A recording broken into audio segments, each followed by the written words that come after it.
2 years ago, my girlfriend accused me of using her and called me names because I refused to get her name tattooed on my neck.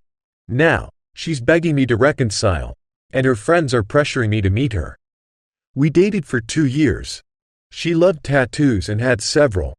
I've never liked tattoos but didn't judge her for having them. Once, we argued because she had a tattoo over her VJ that read, "James's property. James is my surname." She said she did it for me. I appreciated it but told her it wasn't necessary. I loved her for being herself. She took offense and argued that I didn't love or appreciate her efforts. We resolved it, but later, she asked me to get her name tattooed on my neck for her birthday. Knowing I hated tattoos and participated in blood donation events, I firmly refused. She lost it, called me names, and accused me of using her. Realizing our relationship was becoming toxic, I wanted to end it but decided to give it another try because I loved her. Surprisingly, she broke up with me, saying she couldn't be with someone who didn't love her, and blocked me on all social media. 2 years later, 2 years have passed, and I'm in a much better place now. I'm doing well, earning a fair income, and have gained new hobbies and friends. Last night, out of the blue, my ex bombarded me with messages and calls. Eventually, I picked up, and she said she made a huge mistake breaking up with me, misses me, and wants me back. She promised not to force me into anything again and even offered to remove her tattoos if I wanted. Listening to her, I felt nothing. My life had become more beautiful without her. So I told her to no and never try to contact me again, and blocked her. Some friends said I did the right thing, while others thought I was cruel because she was trying to fix our broken relationship. Am I wrong here? Update. Thank you for all your support. Here's the latest. Despite blocking her number, my ex started spamming me from different numbers, begging me to meet her. Her friends also spammed me with calls and messages, telling me to man up and meet her because she was celibate for the past 2 years, working on herself. When I finally picked up, they were furious, calling me names and accusing me of not being a man. I laughed and told them I was noting their numbers and would take legal action. The calls stopped immediately. I met my ex today because she promised to leave me alone if I did. She booked a table at a nearby restaurant. She had more tattoos and was now blonde. She tried to hug me, but I refused. I told her I was in a hurry because my GF was waiting. I'm not dating anyone, but I didn't want to spend time with her.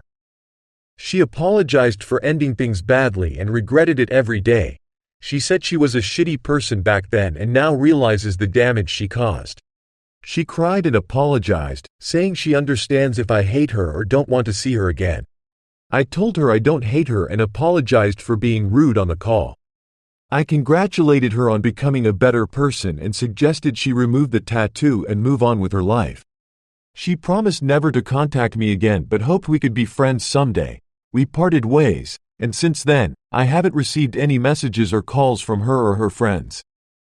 Final update. It's been a week, and here's the final update. I haven't received any messages or calls from my ex or her friends. Some even apologized for their behavior.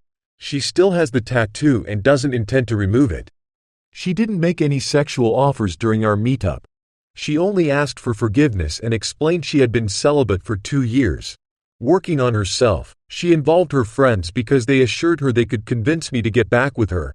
She apologized for this too. Regarding my current relationship, I am now dating a coworker who proposed to me unexpectedly 4 days ago. We made it official, and my friends are congratulating me. This chapter of my life is finally closed. I'm looking forward to my future with my new girlfriend. Epilogue. A fresh start. As I settle into my new relationship, I reflect on the past 2 years. The turbulence with my ex, the emotional roller coaster, and the eventual peace I found have all shaped me. My new girlfriend and I are planning a trip to celebrate our budding relationship. She knows my history and respects my boundaries, something that feels refreshingly healthy. My ex, on the other hand, seems to have genuinely changed. I hope she finds happiness and continues her journey of self-improvement. Despite everything, I bear no ill will. Life is too short to hold grudges. To anyone reading this who might be in a similar situation, remember, it's okay to stand firm in your boundaries. Sometimes, walking away is the best thing you can do for yourself. Surround yourself with supportive friends and embrace new beginnings. Thank you very much for watching to the story so far. I suggest you to subscribe to the channel so that you don't miss tomorrow's stories.